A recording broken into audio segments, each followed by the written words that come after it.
The full story of the Ghana must-go bag. The story begins long before the bag itself ever became a symbol.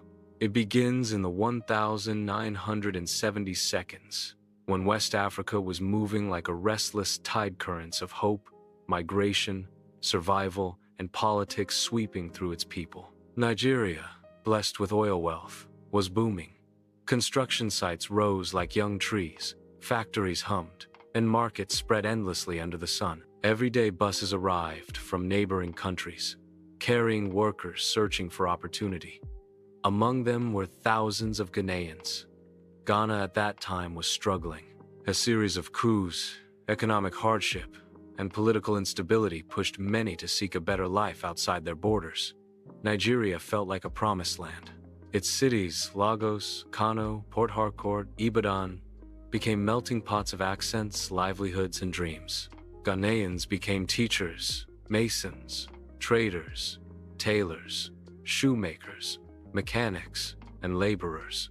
They filled the gaps in the workforce, and for a time Nigeria welcomed them. By the late 1970 seconds, over 1 million Ghanaians were believed to be living and working in Nigeria.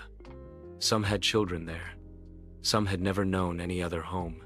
And in the beginning, they walked freely with their heads high, carrying simple woven bags made from durable polypropylene, cheap, spacious, and available in markets across West Africa. But the years turned sharply. Nigeria's oil boom weakened, unemployment rose, and political pressure mounted. A new civilian government entered office in 1983, facing economic crisis, inflation, military threats, and rising public dissatisfaction. Immigrants who had once been neighbors and friends now became easy targets for blame.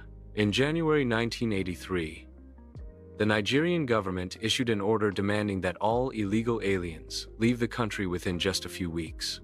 It was one of the largest mass expulsions in modern African history. Ghanaians, being the largest foreign group, were the most affected. Across Nigeria, shock and confusion rippled through communities. Many Ghanaians had lived in Nigeria for 10, 15, even 20 years. Some had Nigerian-born children who suddenly had no place to call home. Shops closed overnight. Room doors were knocked with urgency. Rumors spread that soldiers were approaching. People gathered their belongings in panic. And that is when the bag, the now famous red, blue, white woven bag, stepped into history without knowing it. It was cheap enough for the poor, strong enough to carry all a person owned, and wide enough to hold clothes, pots, photographs, blankets, and memories. Markets could not keep up with the demand. Families bought 2, 3, 4 of them. Some filled theirs until the zippers strained like tired lips. Others carried bags so heavy the handles cut into their palms. Train stations, bus parks, and borders became seas of these checkered bags. They appeared in every photograph, every street corner, every farewell. The bag became an unintentional symbol of loss, displacement, and urgency. People lined up endlessly at semi-border. The dry wind carried the cries of children who did not understand why they were leaving. Mothers tried to comfort them while balancing bags on their heads. Fathers sat on their luggage staring silently, worried about what awaited them back home. Friendship between Nigerians and Ghanaians strained under the tension. Many Nigerians were sympathetic and heartbroken. Others believed the expulsion was necessary. When the migrants finally crossed into Ghana, the country itself was struggling to survive one of its darkest economic periods. Borders were chaotic, food was scarce, and families were scattered. Yet people survived, rebuilt, and waited for better days. Over time, the bag faded from political headlines, but it never left the memory of those who had carried it across borders. Younger generations began calling it the Ghana Must Go bag, a name born from that painful chapter of 1983.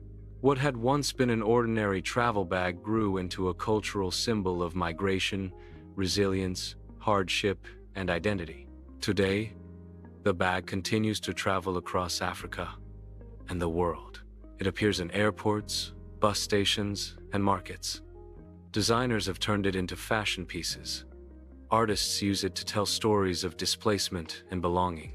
Writers reference it to capture the emotional weight of migration. And in every home where it sits, tucked behind a wardrobe or beneath a bed, it still carries echoes of the past.